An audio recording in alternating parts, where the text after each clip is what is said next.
es una artista increíble, pero es una persona difícil.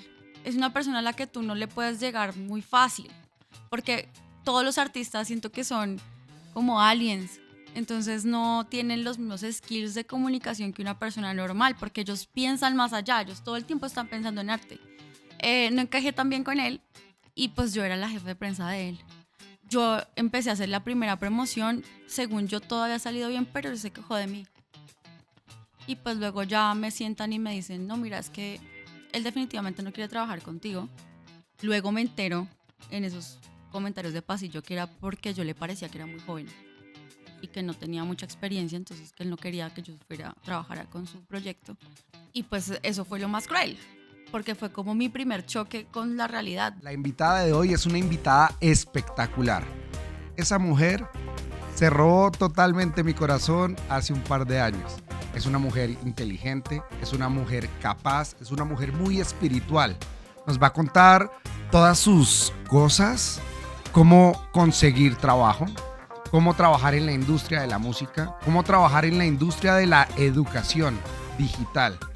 Tenemos a Camila González con nosotros. Mi nombre es Carlos Mora, autor de Rómpela. Si eres un emprendedor y no sabes por dónde caminar, esta es una gran guía. Aquí los dejo en Rómpela el podcast con Camila González.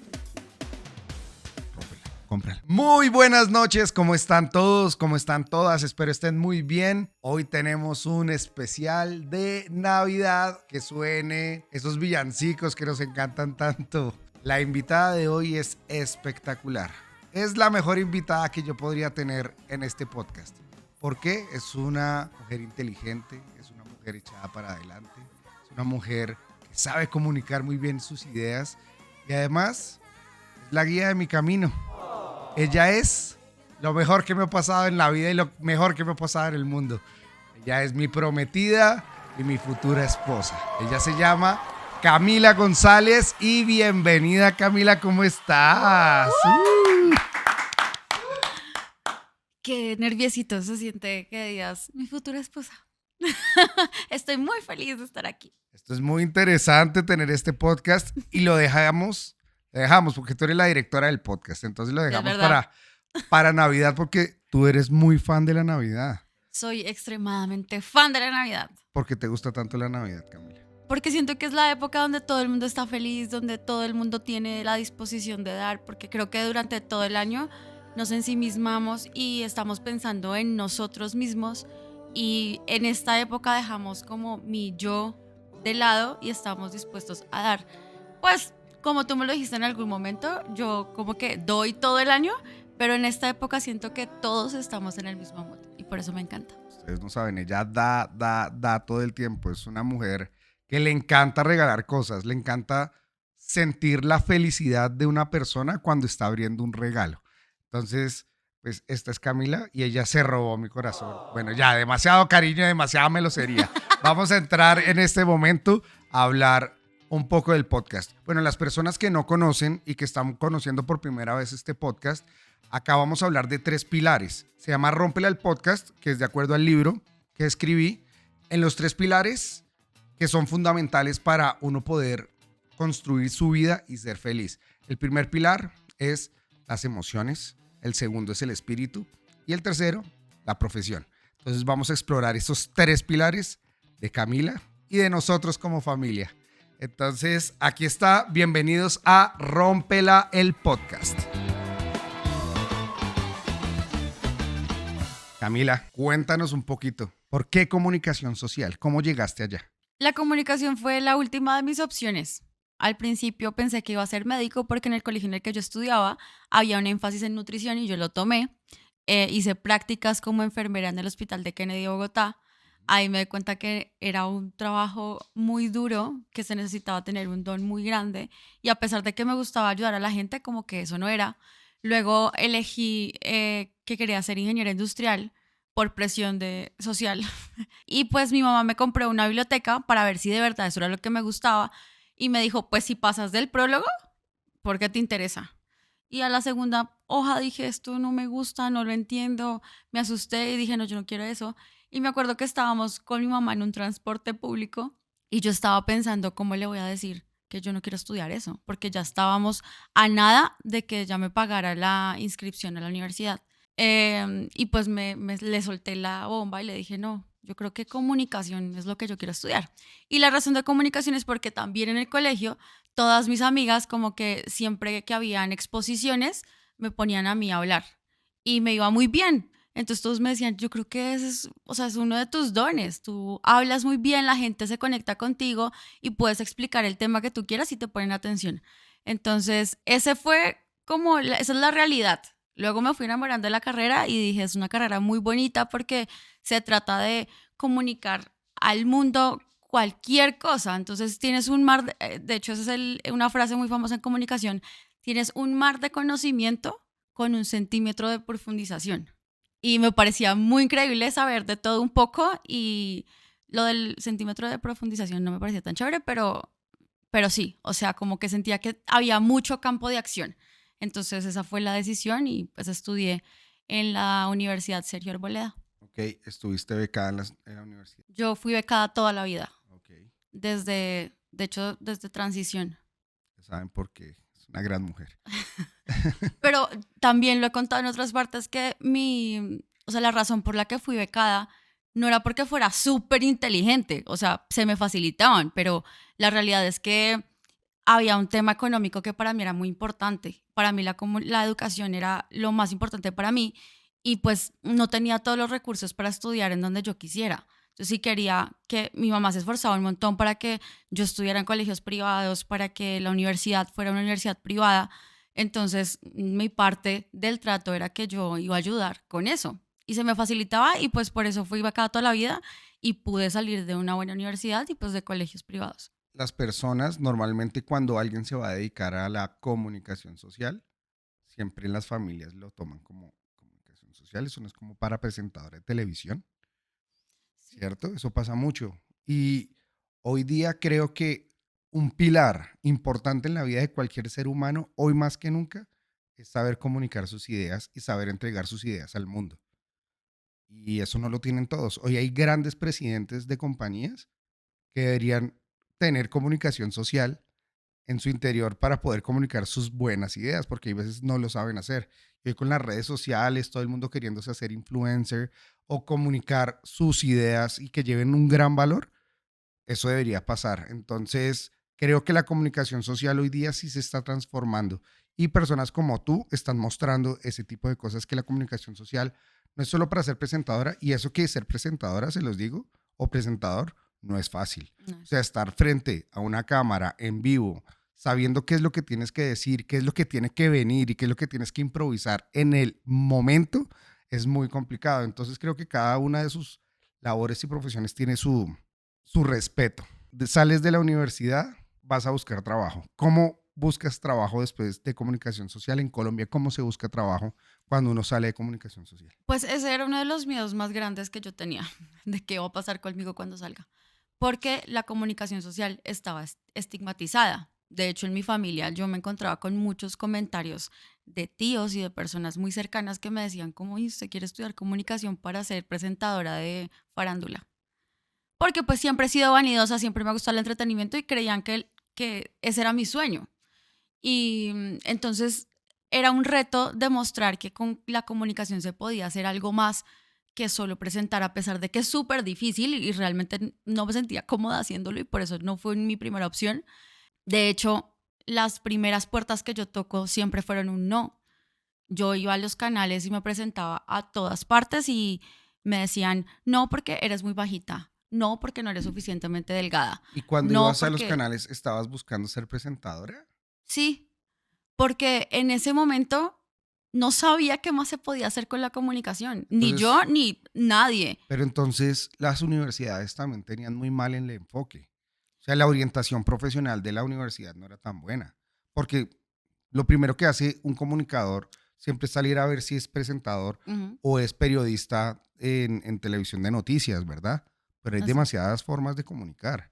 Allá, digamos que habían dos enfoques, uno era prensa y el otro era organizacional.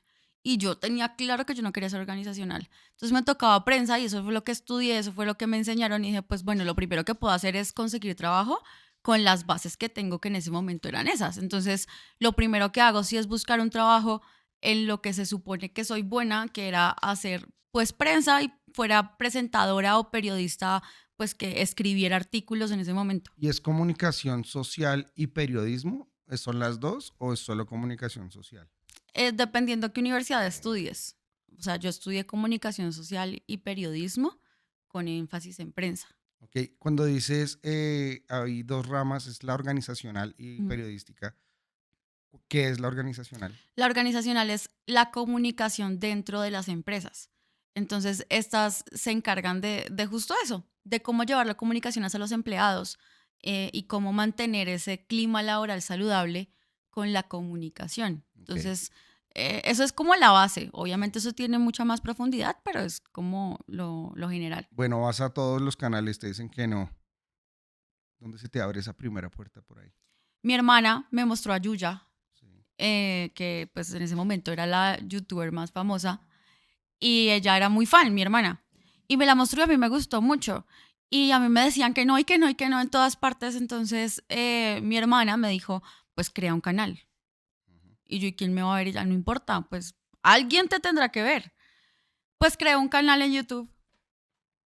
Inicialmente lo hice con ella ujú. y hacíamos lo típico, pues los retos y esas cosas. Pero luego vi como que era una oportunidad para mi trabajo. Entonces creé un canal. Ahí está nuestro perro, Ese es hablando. Melek, él está también hablando. Él también se comunica. Y entonces en el canal creo como otro donde solamente estoy yo y hablo de cosas de música porque mi sueño siempre había sido trabajar con la música. Yo quería ser cantante cuando niña, entonces ya cuando crecí me di cuenta que eso era muy difícil y dije, no, pues tal vez puedo estar desde otra parte. Entonces en el canal hacía entrevistas, hacía reviews de canciones, reviews de conciertos y con eso se me empezaron a abrir las puertas. Empecé como A ver, les voy a contar algo. Melek está comunicando algo porque a él le encantan los buñuelos, pero no se le puede volver a dar buñuelos porque se enferma. tuvimos un fiasco y acaban de llegar unos buñuelos y se los quiere comer porque Kev le mostró los buñuelos. Pero sigamos. Y está, ¿qué pide buñuelo? Pobrecito. Sí. Creé el canal y esto se me empiezan a abrir las puertas porque conozco un montón de gente. De hecho, tuve hasta manager que es Lucho Leaño. Él ahorita también tiene una agencia y lo quiero muchísimo porque fue la primera persona que me dijo, pues, ¿por qué no? Ya viéndolo como un poquito más profesional y como que me daba tips y trataba de meterme en eventos y en cosas. Y así empecé. Empecé así, conocí a muchos youtubers que ahora son muy famosos, como Kika Nieto, por ejemplo. En ese momento tenía el pelo súper largo y todavía no estaba tan reconocida, pero siempre como súper persistente. Conocí a Kev, conocí a muchas personas, a muchas, Kev muchas en los personas. teclados, ya saben, ¿no? Kev es el que manipula todos, micrófonos, cámaras y todo, y tiene un canal espectacular y hace streams. Ahí está Es Kev. verdad, vayan, vayan, Vayan, eso vayan ahí. Aquí es les un vicio dejamos. verlo. Aquí les dejamos. Es un vicio verlo. Es buenísimo. Y sí, esos fueron como los primeros pasos.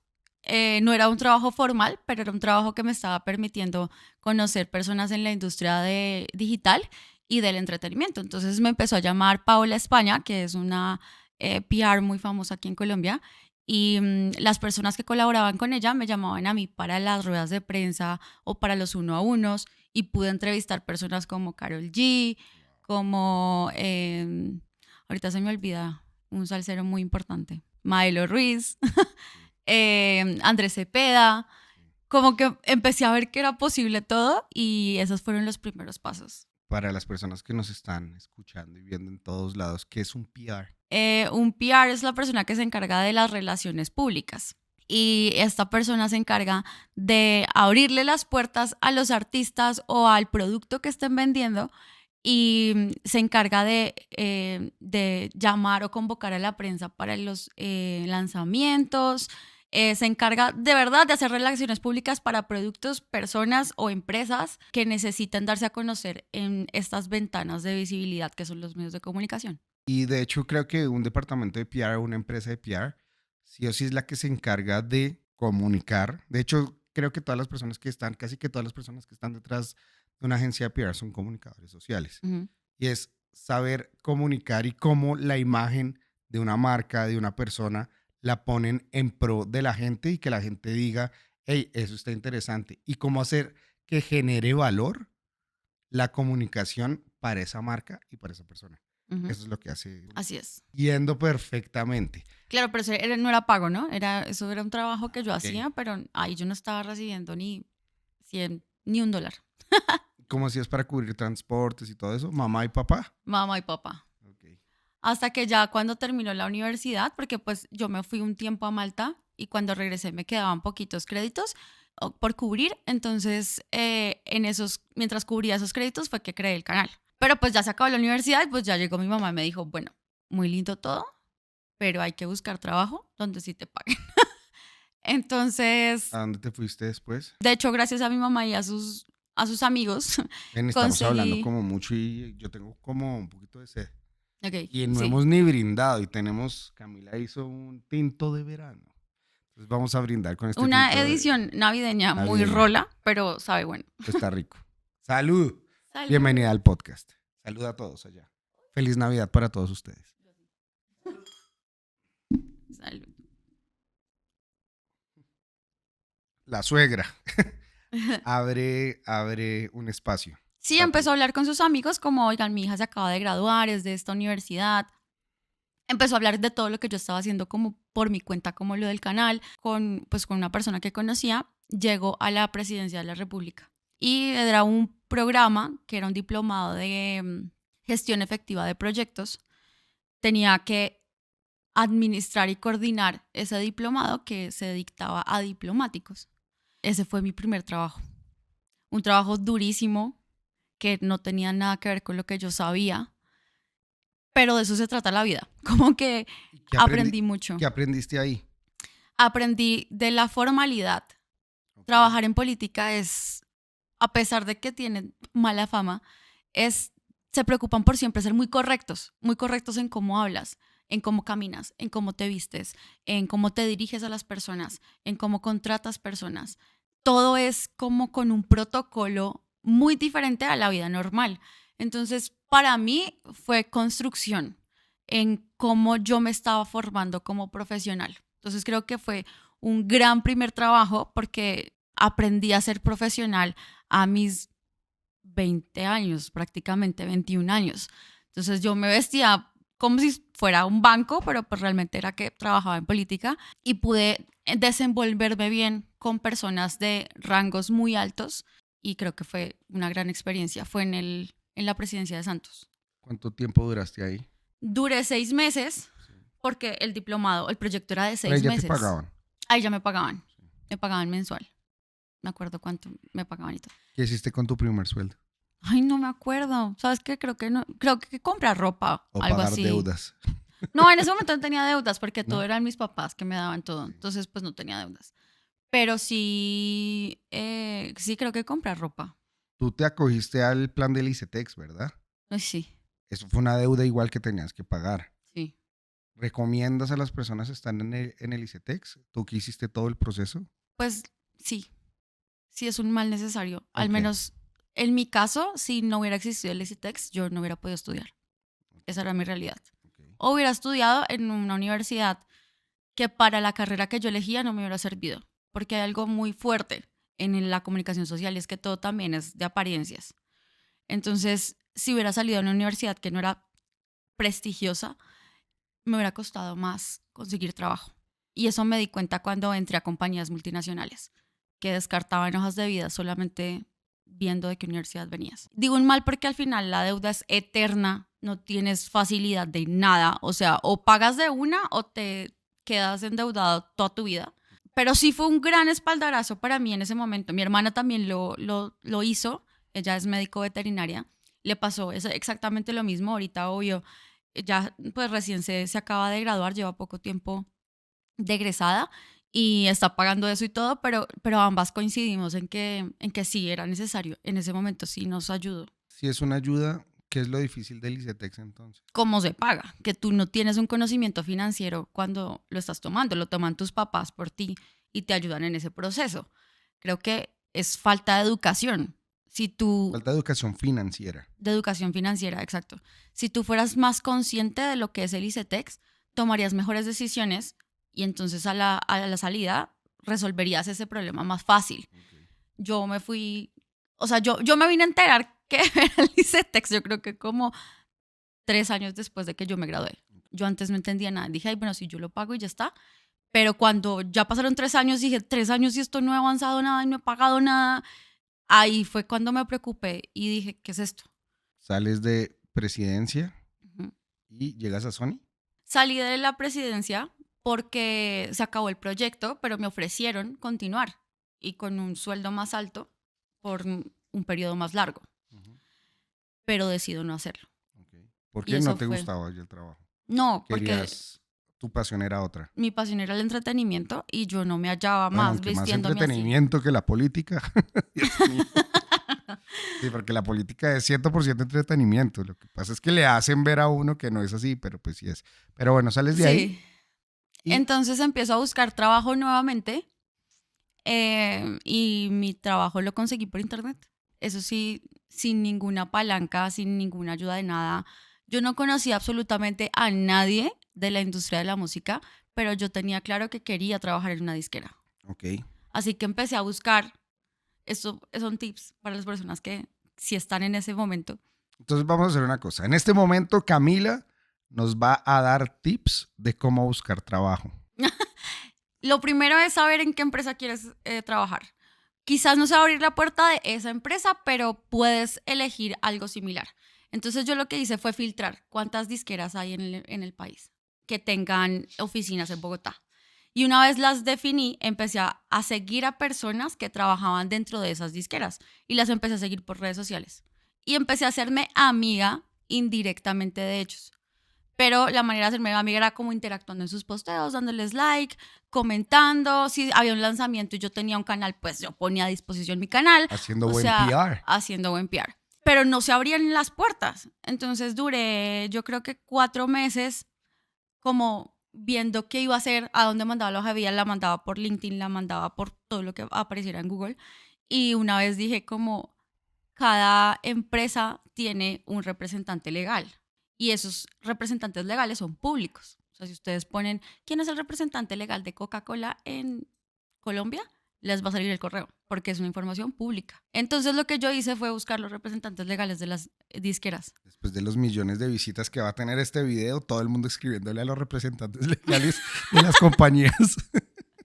Sí, Pues está bueno el tip. ahora es más fácil, de hecho. Ahora no Sí. necesitas un representante legal. Ahorita solo identifica cuál es la persona que trabaja allá, busca en LinkedIn o busca en contactos en Instagram y ahí te va a aparecer el correo. Te digo algo, estuve viendo hace poco en TikTok, hay una página donde tú pones el nombre de la persona y la extensión del correo, o sea, coca-cola.com. Te tienes que saber la extensión Ujú. y te dice perfectamente el correo de esa persona con inteligencia artificial. Entonces, ya saben, o sea, el límite no hay, definitivamente no hay límite.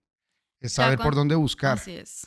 y ser Y ya. demasiado creativo. ¿Y cómo vas a usar ese correo? Porque ya tienes el correo, ¿qué vas a hacer? Entonces lo que yo hice fue escribir, redactar una carta en la que también me ayudó mi mamá, como contando por qué yo quería trabajar dentro de la disquera, qué le aportaba yo a la disquera, quién era yo, y les adjunté mi hoja de vida. Y corrí con la suerte de que el señor Bernardo le gustó mi carta y le gustó mi hoja de vida y me contestó y me dijo, tu correo realmente me llegó y lo que voy a hacer es compartírselo a recursos humanos.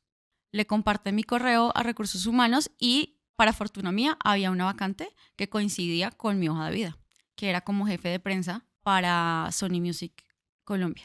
Mi último filtro fue María Ramírez, que fue mi mentora. Fue de las entrevistas más difíciles que yo he tenido, pero lo pasé. Lo pasé ¿Cuánto y se ya. demoró todo ese proceso desde el correo? Un mes. ¿Sí? Me acuerdo que en ese momento estaba como en furor Snapchat y me llamaron de Sony. Yo estaba hablando por teléfono y mi hermana me grabó y estaba la reacción, ya no sé si está, pero yo la tenía, mi reacción de cuando me dicen que iba a ser contratada por Sony Music. Pasaste la prueba la dura prueba de estar con María Ramírez, que la vamos a tener aquí en el podcast también. Difícil empezar a encajar. Muy difícil. A mí me hicieron bullying durante 6 meses. ¿Cómo así? ¿Y cómo te hacen bullying? Era, era muy fuerte porque en el mundo del entretenimiento pues existe, como en todas las industrias, existen roscas y personas que tienen los egos más grandes que sus talentos. Y cuando llega alguien que muestra algo diferente, pues temen por sus propios puestos. Y lo que hacen es tratar de sabotearte para que no crezcas tan rápido o te toque a ti igual de duro como les tocó a ellos. Y empezaron a hacerme bullying. O sea, a mí me escondían. Yo me iba a las reuniones y salía y me habían escondido la silla de mi escritorio. Yo salía y no encontraba mi bolso. Si había una reunión, no me avisaban. Entonces, yo llegaba tarde a las reuniones, pero no por mi cuenta, sino porque no me avisaban y no llegaba. Porque aparte no sabía quién era, que era un grupo dentro que hacía esas cosas. Vamos a tener esa pregunta en ¿respondo o me emborracho? Pues aplica para los trabajos y para los grupos a los que he entrado. Creo que el trabajo y quién eres tú habla por ti. Entonces puede ser muy duro y la gente puede ser muy mala, pero al final, si tú haces las cosas bien y estás mostrando tu talento, nada malo va a pasar.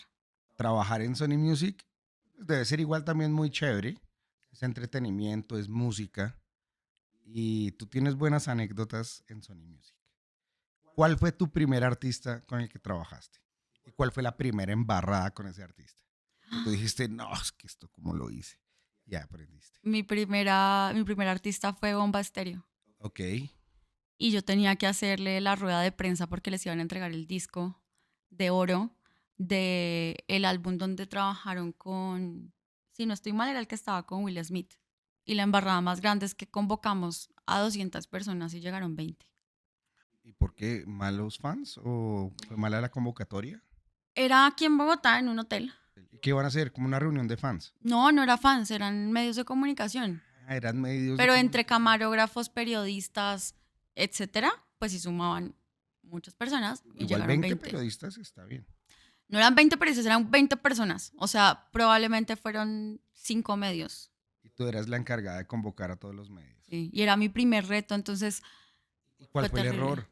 ¿Cuál crees que fue el error? ¿Era el producto que no le gustaba a la gente? Yo creo que era una suma de muchos errores. Uno, no era tan conocida yo dentro de los periodistas. Entonces los medios de comunicación no copiaban tan rápido. O sea, aquí todo es de relaciones públicas. Entonces si tú te haces amiga del periodista y le das lo que el periodista necesita, pues va a estar ahí para ti siempre. Entonces pues no llegaron, ellos obviamente se pusieron un poco incómodos, pero también hay otra cosa que sucede en la música y es que los artistas lanzan música recurrentemente y más ahora. O sea, ahora casi que cada 8 días están lanzando música. Entonces los medios pues están saturados de información porque no es solamente una disquera, son todas las disqueras apuntándole al mismo medio de comunicación. Entonces pues a veces no tienen tiempo para cubrir. Y pues Bomba acababa de tener una noticia antes de eso, entonces, pues no fueron porque ya los habían cubierto, entonces no podían mostrarlos tan seguido en los medios de comunicación. Y por eso digo que es una suma de muchos errores, pero no necesariamente fueron míos. Yo creo que más que una embarrada fue una primiparada. Después de Bomba, ¿qué vino? Después de Bomba vinieron muchos. O yo sé que como son muchos, nómbrame varios y yo te digo, cuéntame una anécdota con estos. Trabajé con Vicente García, con Sí. Reik, con Cepeda, con Santiago Cruz, con Martina la Peligrosa, con Maía, con Fanny Lu, Ventino, CNCO. CNCO, Legarda, Andy Rivera. Bueno, ahí hay muchas historias detrás de todos esos, hay muchas historias. Escojamos una historia cruel, una historia graciosa y una historia exitosa. Las tengo. Bueno, la cruel. Ay, pucha. Bueno, la cruel. Que hijo de madres. Pues sí. Pues sí.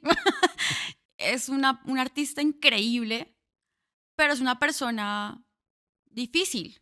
Es una persona a la que tú no le puedes llegar muy fácil, porque todos los artistas siento que son como aliens, entonces no tienen los mismos skills de comunicación que una persona normal, porque ellos piensan más allá, ellos todo el tiempo están pensando en arte. No encajé tan bien con él y pues yo era la jefe de prensa de él. Yo empecé a hacer la primera promoción según yo todo había salido bien, pero él se quejó de mí. Y pues luego ya me sientan y me dicen, no, mira, es que él definitivamente no quiere trabajar contigo. Luego me entero en esos comentarios de pasillo que era porque yo le parecía que era muy joven y Ok. que no tenía mucha experiencia, entonces que él no quería que yo fuera a trabajar con su proyecto.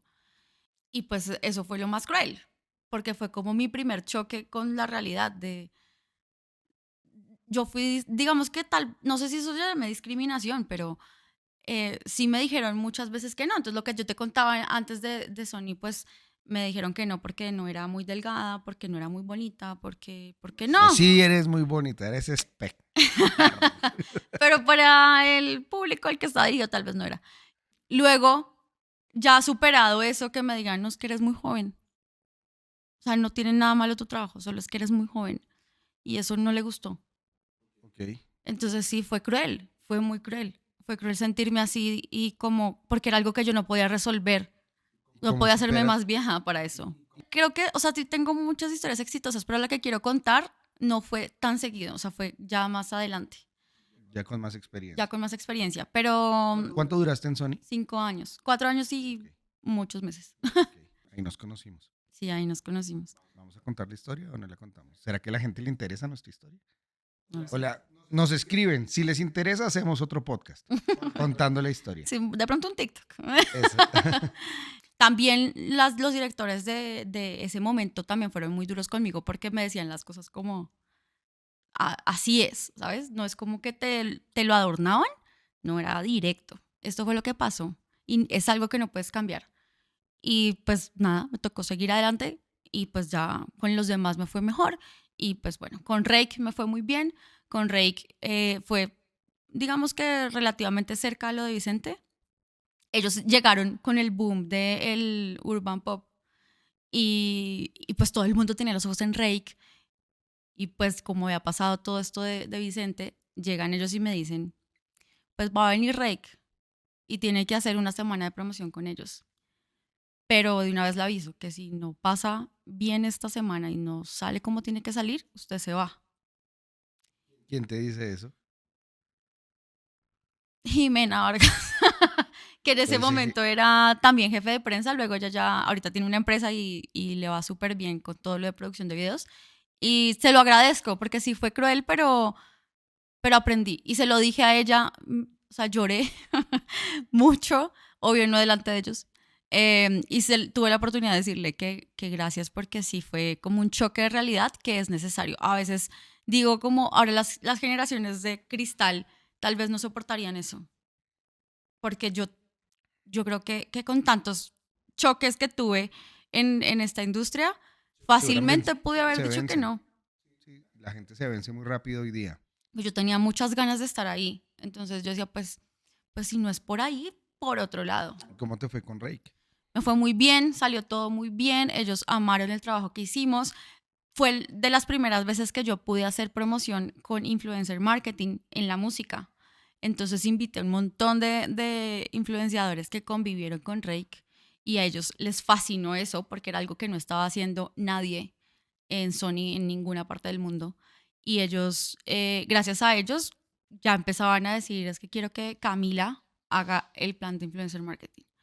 O es que De quiero hecho, que tú metas abriste esto. esa línea, ese departamento. Creo que en ninguna disquera estaban hablando de influencer marketing en No, ese momento. no eran las disqueras, sí habían artistas que estaban incursionando en eso, como Piso 21. Sí. Y para mí eran como lo que yo podía comparar de O mi sea, trabajo con lo que estaba haciendo Piso 21 en ese momento. hoy día, les digo a todas las personas que nos ven, hoy día no hay campaña, sea de música en una disquera o sea de una multinacional, que no incluyan influenciadores dentro de su campaña. Hoy sí o sí es parte de. Hoy nosotros vivimos de eso, creamos eso. Y Camila creó ese departamento porque no existía. Pero era la persona que sabía cómo utilizar los medios de comunicación en redes sociales, era la persona que ya había hecho un canal, era la que estaba conectada con esas personas, esos locos de pelos, de colores que nadie entendía, Yo era pero amiga de ellos. que tenían muchas audiencias, pues ella era amiga de todos ellos. Entonces tuvo la oportunidad de tener esa visión. Sí, y pues también sabía cómo cobraban, qué era lo que les gustaba, podía entenderlos como creadores y eso hacía que ellos aceptaran lo que yo les proponía porque yo pensaba en sus necesidades. Yo amaba estar ahí, pero odiaba el trabajo que me tocaba hacer. Era muy complicado, era muy difícil lidiar con tantos egos y no eran los de los artistas. A veces los periodistas tienen más egos que los artistas. Lo que hice fue ver que había pues una falencia y la falencia era que no estábamos haciendo nada digital. Entonces incluí influencer marketing dentro de mis planes con la ilusión de que me asignaran solo lo de influencer marketing y yo ya no tuviera que hacer prensa. Y sucedió. Al año me ascienden, ya me dedico 100% a talentos digitales y puedo crear esta línea dentro de los planes de promoción de los artistas. Creo que ese es uno de mis grandes éxitos en mi carrera. O algo gracioso que te haya pasado con alguno de los artistas. Uy, el de comedia fue... Que tú dices que la pudiste embarrar o lo que sea, que no puede ser cruel, pero pues tú dices, uy, la embarré. Pero pues fue muy gracioso el momento, igual pasó todo y salió todo bien. Pues no fue exactamente haciendo mi trabajo, sino por buena gente. Ellos vinieron a un plan de promoción, yo me hice muy amiga de ellos y yo era muy amiga de Legarda también. El caso es que yo estaba haciendo mi trabajo, yo terminé mi plan de promoción, me fui a mi casa y recibí un mensaje de Legarda diciéndome, oye, que ya vienen los chicos, estoy en un bar. Y yo, Dios mío, yo no sabía cómo protegerlos, eran reconocidos. Y Legarda también estaba empezando a ser reconocidos. Ya en los otros países eran muy famosos y pues que me llamen y me digan, no, van a ir a un bar X y van a estar allá. Y yo sabiendo cómo era eso y cómo iba a terminar todo, pues agarré un carro y me fui para allá. Estaban pues tomando, riéndose. Mi preocupación era que no se fueran a tomar de más y que los grabaran, porque en ese momento estaba súper caliente lo del fisgón de la red. Y el fisgón puede hacer cualquier ser humano. De hecho, yo muchas veces me aproveché del fisgón. Perdón. Pues para mis artistas. Camila fue fisgón. Yo era el O sea, fisgón y yo ella era el mandaba las fisgón cosas. y se mandaban a las cosas. La red no es un man. Todo el mundo, ¿cómo se imaginan ustedes el fisgón? Escríbanlo. Mándennos imágenes, mándennos ilustraciones. ¿Cómo se imaginan al fisgón? Sí. Y bueno, pues eso era como mi temor, más bien. Como que se hiciera viral que hay estos chicos que le hablan a los adolescentes y tomando. Sí, ese era mi miedo. Empecé a convencer a todos como ya, nos vamos de aquí, ya bailaron, ya me los voy a llevar. Y no se querían ir. Entonces luego empezaron a irse como de a unos y quedó uno solo allá en el bar y yo detrás de él, porque pues cómo lo iba a dejar. Yo decía, yo era la niñera, yo decía, mañana me van a decir que si yo estaba ahí porque no lo salvé. Entonces me quedé hasta que lo convencí, lo subí en un carro y me lo llevé al hotel. Y todo el camino, Dios mío, me van a echar, o sea, me van a echar. Estaba sobria, yo no había tomado nada, eh, pero él sí estaba alcoholizado un poco y yo tenía miedo que llegara allá y pasara algo malo. Entonces llegué al hotel y me acuerdo mucho que yo lo bajé, o sea, él no podía ni caminar, pero lo llevé Estaba alicorada, no estaba totia, estaba hincho, cayó la perra. y yo lo bajé del auto, o sea, casi que arrastras. Me tocó pedirle ayuda a un celador del hotel. Sale este celador, lo agarra, lo entran y yo apenas vi que entró en el lobby, yo, o sea, literal como que eso ya es problema de alguien más y me fui. Y yo tenía miedo, yo dije, Dios mío, mañana ojalá no se enteren que yo llegué allá, o sea, que no pasó nada, solo que yo ahí temía por mi trabajo. Y llega el otro día, llegó el manager con ellos temprano y me abraza el manager y me dice, yo sé que tú estabas ayer con ellos. Y él se rió, o sea, empezó a burlarse de mí, pero de una manera como entre amigos. Y me dice, mi única recomendación es que no te vuelvas niñera de nadie. Era su responsabilidad. Si ellos estaban allá haciendo eso, era su responsabilidad. Claro, pero igual tú no tenías la experiencia para saber que esa era la responsabilidad de ellos. Exacto, yo creí Si que... ellos quieren un personal manager, que contraten un personal manager que se Exacto, encargue de ellos. tal cual. Esa no es tu labor. Entonces sí fue gracioso toda Pero la después, situación. otra vez la voz de Jimena. Usted sí hace bien las cosas y si las hace mal, pues se va. Sí. Y pues nada, y ya no pasó a mayores. Luego ya mi jefe se enteró y pues también se burló de mí. Porque claro, yo estaba tan nerviosa, yo paniqueada, yo contando la historia como con miedo y todos muertos de la risa. Me decían, pues bueno, o sea, ya no pasó nada. Usted se estresó por nada. O sea, eso fue lo gracioso de la historia, que me estresé por nada, nada pasó. Luego con otro del mismo grupo, y con su papá. Estábamos almorzando, yo tenía que invitarlos y cuando me doy cuenta tampoco llevaba la billetera. O sea, hay una cosa, Camila no es que tenga que sacar de su sueldo y invitar, sino que hay una tarjeta Empresarial, empresarial y ella paga con eso, después pone factura. la factura y ya queda todo perfecto. Ese sí fue un momento muy gracioso también, porque fue súper incómodo. De hecho, yo los invito a comer y llegaron, pidieron, pedimos. Y cuando llega la cuenta, no, pues les toca pagar a ustedes porque a mí se me quedó la tarjeta con el mismo grupo, pero Ay, con otro integrante. qué vergüenza. No fue en el mismo viaje, afortunadamente. Ese fue de otro. Eso sí fue vergüenza. Ese fue una vergüenza. Hay un cuento muy chévere de Sony que me parece chévere hablarlo acá y que lo cuente. El Urban Life. Me parece súper interesante porque en ese momento no se hacían streams. Era muy complicado. Las conexiones no eran tan rápidas como ahorita. Sí eran rápidas, pero no era tan fácil hacer un stream. Y tú hiciste ese stream y llegó a muchas miles de personas. ¿Cómo fue eso? ¿Cómo fue trabajar ese stream internamente? Que dijeran, eso sí funciona, porque pues eso era un bicho raro. Pues teníamos varias necesidades. Una, que CNCO pues tuviera un espacio diferente porque cada país se destacaba por hacer cosas diferentes con sus artistas. Teníamos otras dos necesidades que era Legarda y Yelos, que eran dos artistas emergentes que necesitaban esa ventana. Y teníamos los influenciadores y yo lo que hice fue juntar todo. Entonces dije, pues lo diferente es que vamos a hacer un stream, eso no lo hace nadie. El stream se va a llamar Urban Life y los artistas principales son CNCO, los artistas, el telonero inicial es Yelos, el de la mitad es Legarda, los hosts del evento van a ser influenciadores y vamos a invitar a solamente influenciadores y a 100 fans. Y es un evento 100% transmitido por Facebook.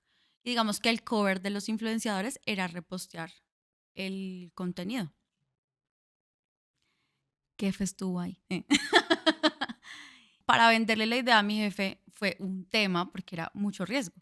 ¿Quién era tu jefe? En ese momento era Gerardo. Okay. Gerardo ahora trabaja en otra disquera y es el director de marketing, si no estoy mal. Gran tipo. Un saludo a Gerardo. Me Sí, cae bien Gerard. Gerardo.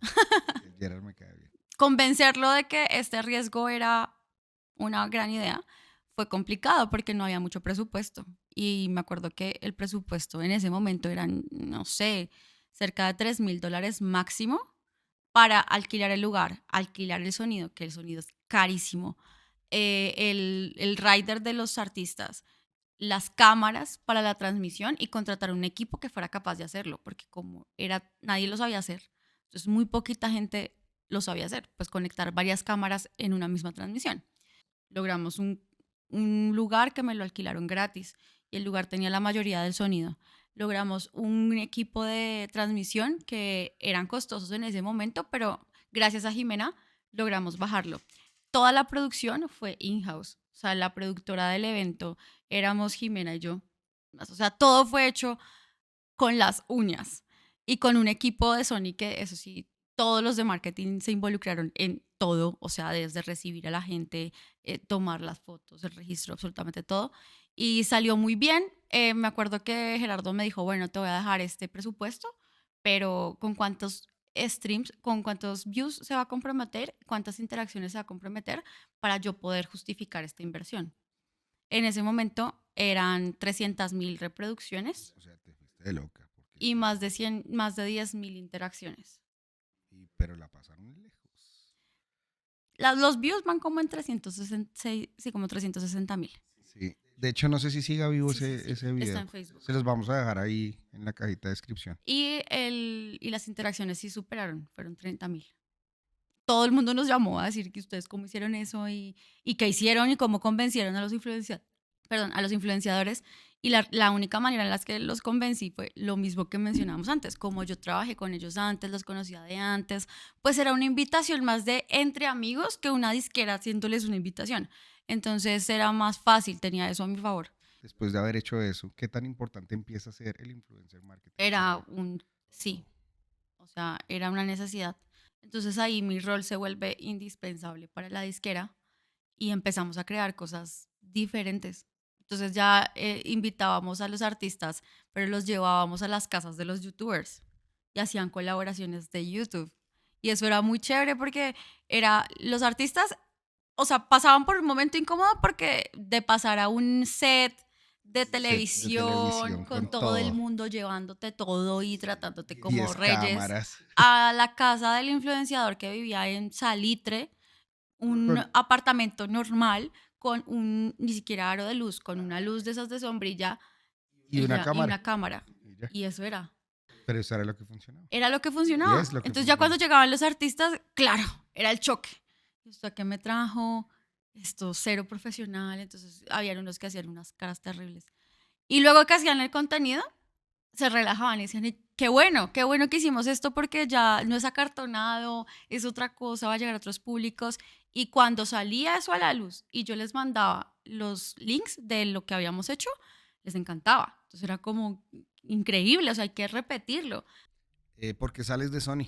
Por mi paso por Sony hubo 3 reinados. El reinado del presidente Andrés López, que era un señor con una visión muy buena.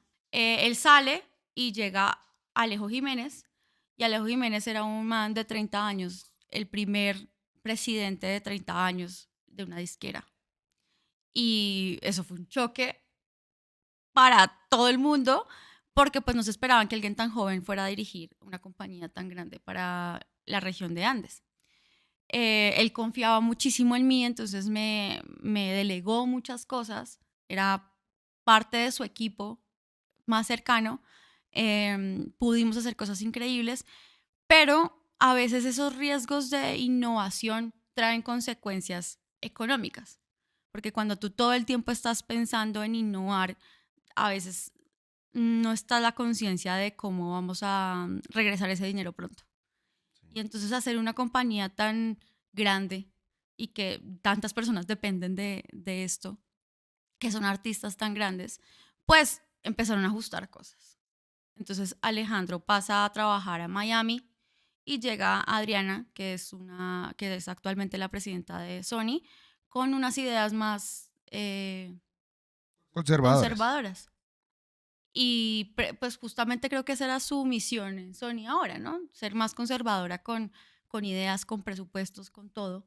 Entonces ya la innovación para Sony pasa a un segundo plano. Ya el tema del marketing digital no es una prioridad en sí.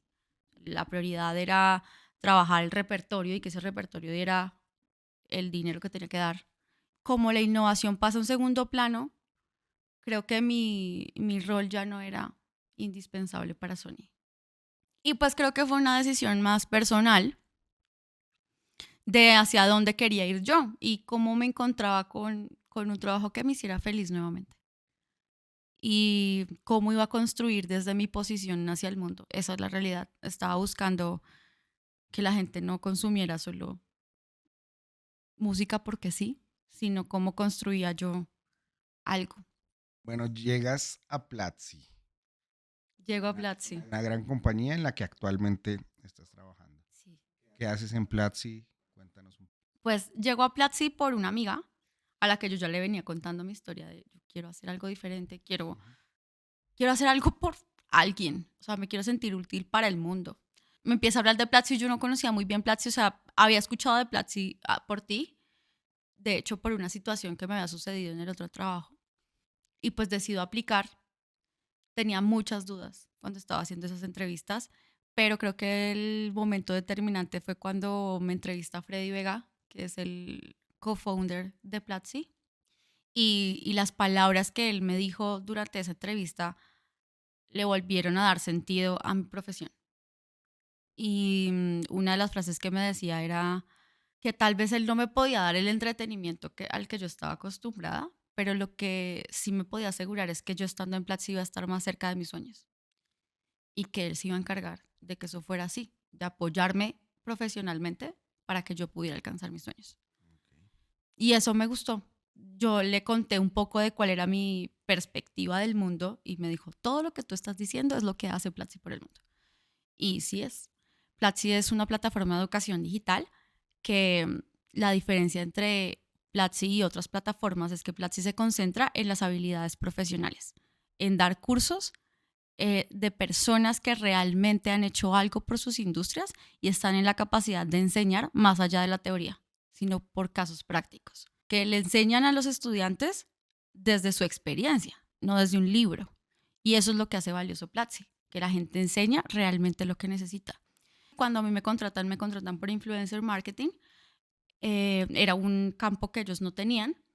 Creo que una de las cosas que siempre me sucede en mi trabajo es que yo llego a un trabajo a inventarme los trabajos porque nunca hay un rol que encaje 100% con mi posición, sino tengo que hacer varias cosas que al final se vuelven una necesidad para la compañía. Pero crees que tienes que hacer varias cosas, pero es porque tú todo el tiempo estás pensando en innovación. Y Sí, por y eso es que no porque hay un cargo específico. creo que sí es eso. Y ahora actualmente, pues bueno, trabajo todo el área de influencer marketing para las campañas internas de Platzi, pero también me encargo de ser la que recluta talento que sea capaz de enseñar en Platzi con audiencias. O sea, porque internamente hay muchas personas que hacen lo mismo que yo, que se encargan de encontrar el founder de la startup que está en el momento, el director de marketing de Nutresa, bueno, no sé, de diferentes áreas. Pero digamos que mi rol en esa área es traer personas que ya tienen sus propias audiencias construidas y que son influenciadores, lo que realmente se llama en la industria hoy Key Opinion Leaders. Los Key Opinion Leaders versus los influenciadores son personas que realmente construyen una opinión en sus audiencias, que realmente tienen una voz de liderazgo dentro de sus audiencias. Y esas son las voces que le interesan a Platzi contratar. Entonces hago esas dos cosas, el influencer marketing y reclutar talento para que eduque. Como es una entrevista con Freddy Vega. Yo creo que muchas personas dirán, yo quiero saber cómo entrevista Freddy, porque Freddy, yo lo conozco, no lo, o sea, lo conocí a través tuyo, pero a Freddy lo veo hace mucho tiempo en sus redes sociales. Me parece que es un señor brillante, o sea, es un tipo que tiene muy clara, primero, cómo se cuentan las cosas, dos, cómo se hacen las cosas, y si no sabe cómo se hacen las cosas, investiga e investiga y se educa hasta saber cómo se hacen las cosas. Entonces, de hecho, creo que uno de los lemas y uno de los eslogans más importantes de Platzi que pone él es nunca pares de aprender. ¿Cómo es una entrevista con Freddy Vega? Para mi fortuna en ese momento yo no sabía quién era Freddy. O sea, yo sabía quién era Freddy, Yo sí pero no sabía. sabía la magnitud de lo que era Freddy, más bien. O sea, hoy yo sabía que era el cofundador, yo sabía que tenía redes, yo sabía que era pues un Key Opinion Leader, pero no tenía claro lo que él había hecho en la comunidad de la tecnología y cómo su vida había impactado tantas vidas en la tecnología. Entonces, afortunadamente no lo sabía. Entonces ya tenía nervios porque ya sabía quién era más o menos, pero no me estaba dejando enceguecer por lo que él había construido. Entonces sí fue una entrevista directa. Me habían dicho antes de eso, una persona me había dicho, mira, la entrevista va a durar 5 minutos, 10 minutos máximo. Él va a hacerte preguntas puntuales, no lo hagas perder el tiempo, sé concisa, no ruedes en tus respuestas, prepárate muy bien porque él te va a hacer preguntas muy directas de tu rol. Y él se encarga de averiguar muy bien qué es lo que tú vas a hacer. O sea, no es como que te va a preguntar, ¿y cómo te ves en 5 años? Sí, claro, lo pregunta, pero eso es una pregunta, digamos que de relleno. Él lo primero que me preguntó fue, ¿cómo construiste el área del departamento de influencer marketing? Me acuerdo una de las preguntas era, ¿cómo sabes hasta qué momento es importante trabajar con influenciadores? ¿Cuándo es el momento correcto de cortarle un contrato a un influenciador? ¿A partir de qué métricas un influenciador se vuelve interesante o no? Eran cosas súper técnicas de mi rol y fue muy interesante. Fue muy interesante su conversación y me dijo, él mismo me dijo, mis entrevistas duran 10 minutos, la que tuvo conmigo fue 45 minutos. Y cuando ya colgué, me sentí la mujer más afortunada de haber tenido 45 minutos de Freddy Vega hablando de mi vida y de lo que yo había construido. Porque pues él no me conocía, yo era nadie. Y gracias a esa entrevista pues pasé. es lo más interesante hoy de trabajar en Platzi? Platzi es una empresa que realmente construye mundo. El- Nosotros sí le aportamos a la humanidad y creo que eso es lo más interesante. Es hermoso leer comentarios de personas a las que les has cambiado la vida porque contrataste a la persona correcta. Y gracias a que contrataste a la persona correcta, esa persona se pudo educar y pudo cambiar su vida.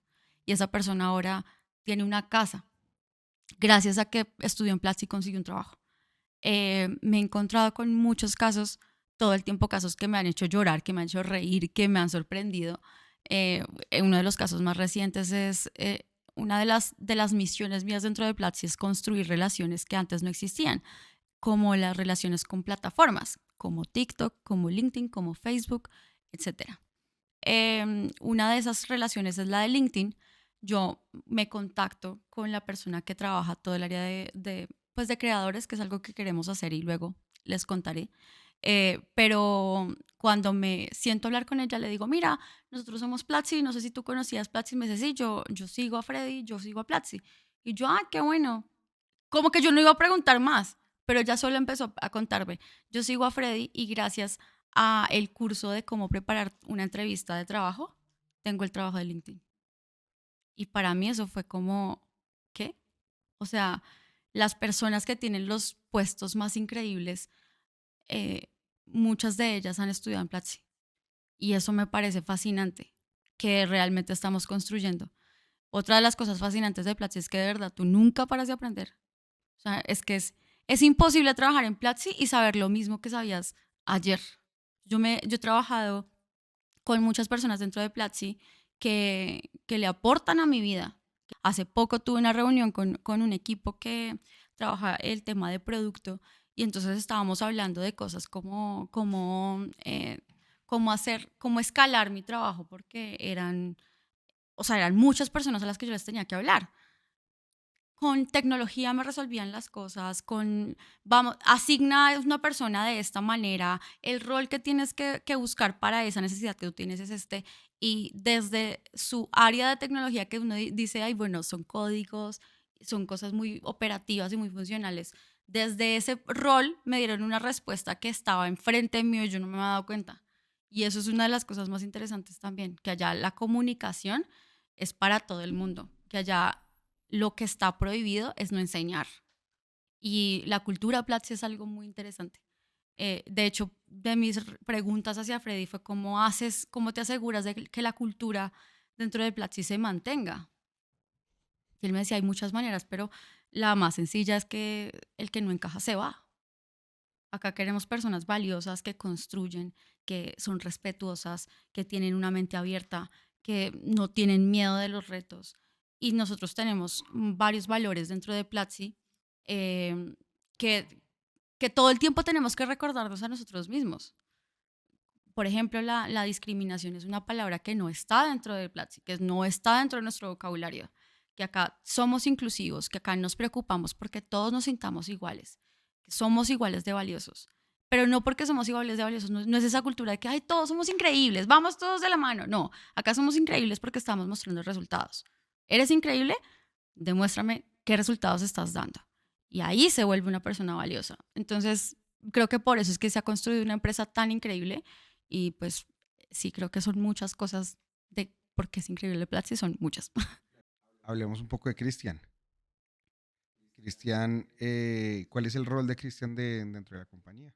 A Freddy le gusta describir sus roles como Freddy es el de las ideas locas y Cristian es un poco el que administra el dinero. O sea, como Ok. Freddy piensa, Cristian ve cómo sale y entra el dinero. Él administra esa área. Para él es muy importante que los recursos se usen de una manera correcta. Él es una persona que entre todos es la persona que mejor se comunica con sus empleados. Es muy asertivo con la comunicación. Te apoya tus ideas locas, pero también te dices, esa idea no va a funcionar y lo siento. Cristian tiene una visión también amplia de lo que es, digamos, en mi rol de influencer marketing, entonces se arriesga también un poco vi este personaje, me parece increíble. Yo no sé cómo hace Cristian, pero él se entera de todo, o sea, él te habla de absolutamente todo, él te puede hablar desde lo que pasó hace nada con una TikToker que hizo un review negativo hacia una marca que era un emprendimiento y salió quemada la influenciadora. O sea, ella quería quemar a la marca y se le volteó. Le devolvió. Y Cristian sabía de eso y fue el que me dijo, mira lo que está sucediendo.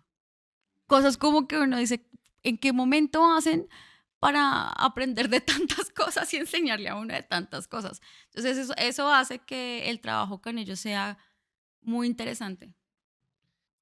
Me parece muy interesante y la lectura que hago. Entras a la universidad, vas becada. Es importante estudiar en una universidad privada que tenga nombre. Tengo que estar becada, los papás tienen que hacer algo demasiado y tienen que hacer un esfuerzo muy grande. Te tienes que comprometer con el ICETEX, que es un mal necesario. Y hoy estás en una posición y en una empresa que está generando educación para muchas personas que tal vez no van a tener que pasar por eso que tú pasaste. Porque hoy ya la educación es totalmente diferente. Es cómo eres y cómo muestras resultados a una compañía para que las cosas funcionen bien y como deban ser. Entonces creo que todo ese aprendizaje que has vivido profesionalmente ha construido para que llegues a ese punto, para que tú, con tu trabajo, también estés ayudando a muchas personas que pueden estar como tú en ese momento. La única manera de dejar huella en el mundo es cuando tú le enseñas algo y le aportas a la vida de alguien educándolo. Esa persona nunca se va a olvidar de ti. Y esa es la única manera en la que a menos a mí me interesa dejar huella. Y eso es Platzi. Cerrando esta sección, vamos a brindar por Platzi, por Camila y por todo su recorrido profesional. Vamos a ir con la próxima sección, que es ¿respondo o me emborracho? Hay unas preguntitas bien interesantes ahí. Entonces, vamos a hacer un corte porque vamos a condecorar a Camila. Ya venimos. ¡Salud! ¡Salud! ¡Salud! Bueno, estamos aquí de regreso en nuestra sección ¿respondo o me emborracho? Tenemos una dinámica muy interesante. Tenemos acá aguardiente, tenemos ron con Coca-Cola, tenemos whipped cream, que como saben, en Rómpela el podcast tenemos distintos licores de celebridades digitales o celebridades del mundo. Este es el de Cardi B. Este lo compramos, Camila se dio cuenta y dijo, ay, tenemos que tener esto para romper el podcast. Entonces estos son unos whipped creams y este es de caramelo con vodka. Tenemos este y tenemos otros dos sabores que es como Moca y vainilla. moca, sí, y vainilla. Entonces vamos con eso. Vamos a hacer unas preguntas incómodas. Si no quieres responder la pregunta, tomas. Ok. Si respondes la pregunta, tomo yo. ¿Y si la contesto y quiero tomar? Pues brindamos. A ver, Así no se juega. está bien, está bien. No cambies las reglas, Camila, por favor. Que me gusta innovar. Entonces, Camila, tú sabes que diseñamos la condecoración máxima en el podcast. Y eso es una bata. Entonces nos vamos a poner una bata y te vamos a condecorar en este instante. Les digo algo, Camila no tenía bata. Todo el mundo tiene bata menos Camila. Es verdad. Ay, qué lindo. Mi nombre en esto. He visto los nombres de muchas personas, muchas celebridades que ustedes no han visto, pero mi nombre no lo había visto listo. Cada vez que llamo a Kefe en videollamada, tiene la bata puesta. Fue un gran regalo.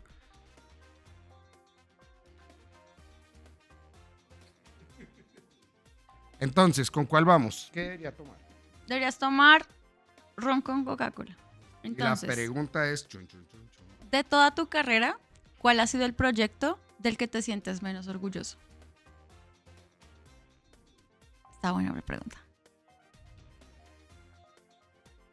¿Sabes qué? Puedo responder, pero no lo voy a decir por menos orgulloso, Entonces, sino más bien me he avergonzado de no haber hecho las cosas como tenía que haberlas hecho con uno de los mejores artistas que he tenido y gracias a Dios la oportunidad me la ha dado y estamos trabajando juntos en este momento. Y es Sebastián Silva. ay, qué gran respuesta. Es uno de los mejores artistas y en algún momento la vida nos separó. ¿Por qué? Todavía no lo sé. Lo hablamos y lo hemos hablado en conjunto. Estamos trabajando muy fuerte y sé que el 2023 va a ser un año espectacular con él. De eso me arrepiento, pero creo que hoy ya entiendo no me debería arrepentir, pero sí no me siento tan orgulloso de haberme alejado tanto de él.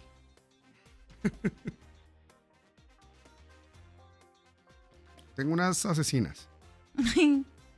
¿Quién fue mejor o quién es mejor en su profesión? ¿Andrés López o Alejandro Jiménez? Tome, venga, le sirvo, venga. Ay, Dios mío. Caramelo, ¿cierto? Pues es que tengo menos responsabilidades con Andrés López, pero de todas maneras, mejor tomo. ¿Vamos así o así? No, así. Eso, de una vez. Porque eso está muy difícil. Está nuevo. Ven. Uy, se está desinflando. Así. ¡Pah! Explota.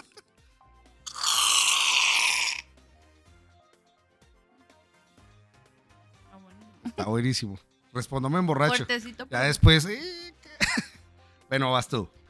¿Qué toca tomar? El de Moca. Si tienes que elegir al talento tipo MTV para que sea el más famoso en su área, ¿a quién eliges? ¿Pacheco o Pugliato? No, eso no se puede responder. Toma, está rico. ¡Salud! Sí, no puedo responder eso ahorita. Listo. ¿Está bueno? Debe saber a Navidad. Yo quiero probar por... No. Ay. ¿Quién es mejor jefe? ¿Freddy Vega o Cristian?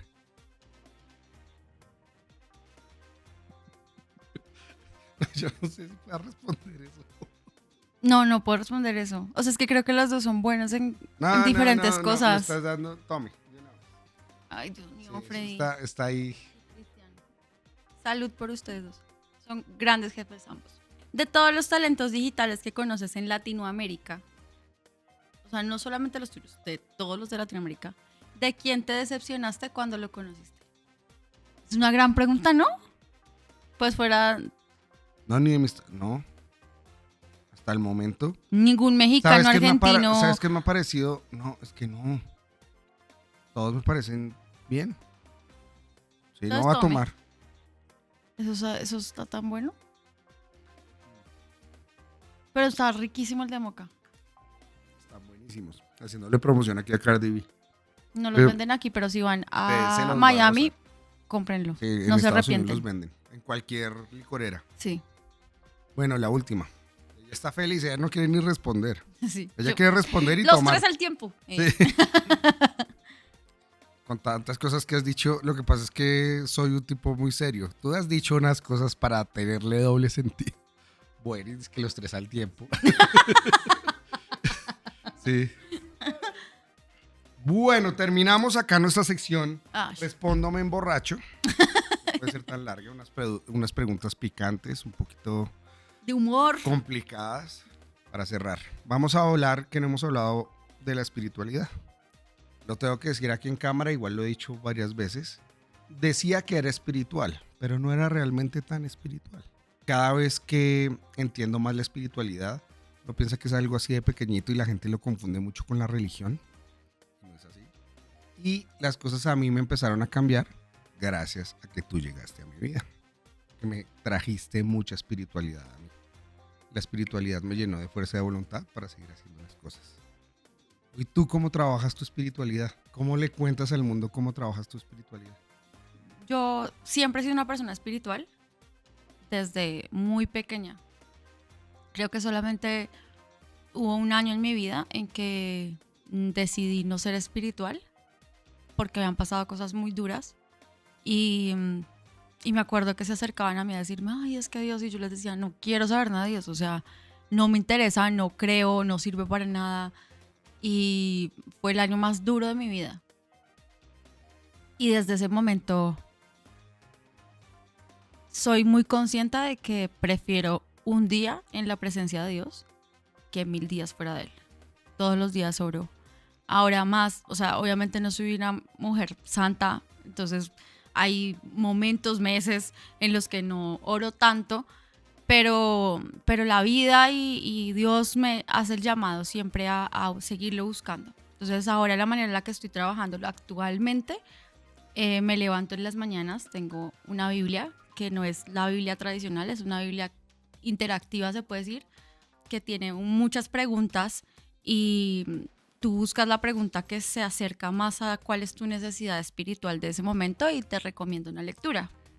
Como que interiorizo muy bien lo que acabo de leer, porque es que leer la Biblia no es solamente como lo que dice la palabra y ya, sino cómo lo interpretas y lo adaptas a ti, porque es Dios hablándote. Y oro, creo que mi manera de ser espiritual es poner toda mi vida en sus manos, desde decisiones pequeñas hasta decisiones muy importantes. Todo se lo pongo en sus manos y le entrego todo a Él. Y el Espíritu Santo es realmente lo que creo en Dios para que tú tengas ese espíritu dentro de ti, ese paso más cerca a Dios está ahí y te lo entregó por gracia, no porque lo merezcas. Te lo dio porque te lo quiso dar. Y es un poder que no usamos. Entonces para mí la espiritualidad es como un poder que yo tengo. Ese es mi superpoder. La espiritualidad es una relación que tiene cada persona con Dios y que cada uno le pone un nombre diferente, pero para mí es el mismo Dios. Cami, ya para cerrar, estamos en un momento que es Navidad. Me gustaría que le dieras un mensaje a todos de Navidad, de espiritualidad, y que bendigas este podcast porque todo lo que has hecho en mi vida es bendecir y has traído las mejores bendiciones a mi vida. Entonces me parecería súper bonito que las personas que estén viendo se lleven un poco de esa espiritualidad y de esa gracia que tienes. Wow, qué responsabilidad. Pues nada, creo que el consejo, o más bien lo que quisiera que se quedaran de esta conversación, es que la espiritualidad no es algo que no es como nos la enseñaron, pero sí es la necesidad más grande que tenemos. Es la única manera en la que podemos tener fe, en la única manera en la que podemos realmente construir lo que queremos. La espiritualidad es ese equilibrio y esa calma que necesitamos todos para pensar mejor. Entonces, si algo se van a llevar es que dense la oportunidad de desarrollar su parte espiritual, porque estoy segura que muchas personas que quizás están viendo este podcast hacen las cosas muy bien, trabajan como nadie, conocen personas muy buenas y aún así no les va bien. Y aún así no han logrado los objetivos que quieren lograr. Y tal vez la respuesta es eso. ¿Dónde está la vida espiritual? ¿Dónde está el equilibrio? ¿Dónde está la fe? ¿Dónde está el punto clave para que ustedes puedan sumarle al mundo? Porque con la espiritualidad estamos siendo más conscientes de nuestro paso en esta vida. Cuando eres consciente por tu paso en la vida, eres mejor ser humano con las personas que te rodean y eso hace que alcances tus logros más rápido. A veces muchos le ponen Dios como nombre, en mi caso lo pongo así, pero creo que es más lo otro que les estoy diciendo. Es más, ser buena persona trae cosas buenas y si lo quieren ver de una manera egoísta, es la manera más fácil de alcanzar lo que queremos. Eso es un superpoder. Desarrollen ese superpoder porque todos lo tenemos. Y creo que ese es el mensaje de Navidad. Compartan con su familia, compartan con sus amigos, compartan con sus animales, vuelvan a creer en la humanidad, porque no todas las personas son malas y no todas las personas pasan por la vida porque sí.